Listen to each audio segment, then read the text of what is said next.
مفتی محمد رفیع عثمانی بھی اس دنیا سے چلے گئے۔ اللہ پوری امت مسلمہ کو صبر جمیل عطا کرے۔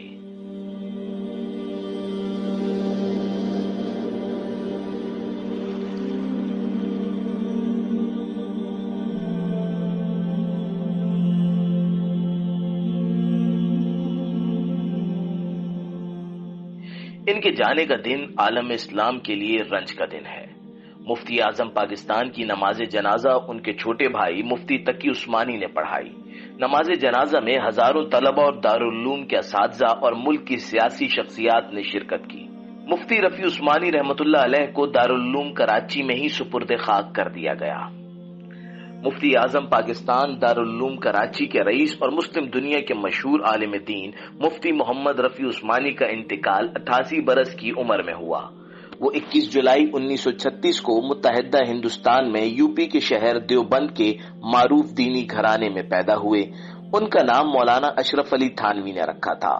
ان کے والد مفتی شفیع عثمانی بھی اپنے وقت کے جید عالم دین تھے۔ ان کا شمار تحریک پاکستان کے اہم رہنماؤں میں کیا جاتا ہے۔ قیام پاکستان کے بعد مفتی شفیع عثمانی مفتی اعظم پاکستان کہلائے اور انہوں نے دارالعلوم کراچی کی بنیاد رکھی۔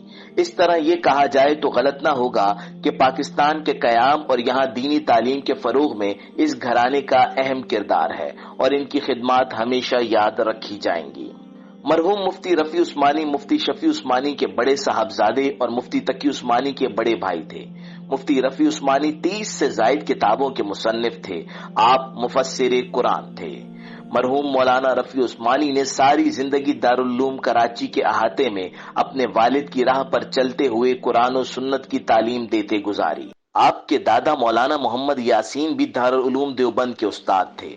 آپ کے گھرانے کی علم و تدریس کے لیے خدمات کا جائزہ لیں تو یوں معلوم ہوتا ہے کہ دینی علوم اور عزت و وقار آپ کو ورثے میں ملا، جس کی تمام عمر آپ نے پاسداری کی۔ درس مسلم، دو قومی نظریہ، نوادر الفقہ، پراسرار بندے آپ کی اہم کتابوں میں شامل ہیں۔ آپ نے جہاں اپنے بیانات اور قلم سے طلبہ اور اہل اسلام کے دلوں میں دین کی جانب رغبت پیدا کی، وہیں آپ اپنے ہر شاگرد اور حلقہ احباب کو سچا پاکستانی بنانے میں بھی مصروف رہتے۔ جبھی تو آپ کے چلے جانے پر اس پاک سرزمین کا ذرہ ذرہ اشک بار ہے۔ مفتی محمد رفیع عثمانی کی وفات سے پاکستان ایک معتدل بلند پایہ عالم دین سے محروم ہو گیا۔ آپ کے طلبہ ایک شفیق استاد سے، آپ کے زیر سایہ کام کرنے والے اساتذہ آپ کے دست شفقت سے محروم ہو گئے۔ مفتی رفیع عثمانی کی گراں قدر علمی خدمات کو ہمیشہ یاد رکھا جائے گا۔ آپ متوازن افکار و نظریات کے حامل تھے۔ آپ نے اپنی تصانیف اور خطبات سے اسلام اور پاکستان کی حقیقی تصویر دنیا کے سامنے پیش کی۔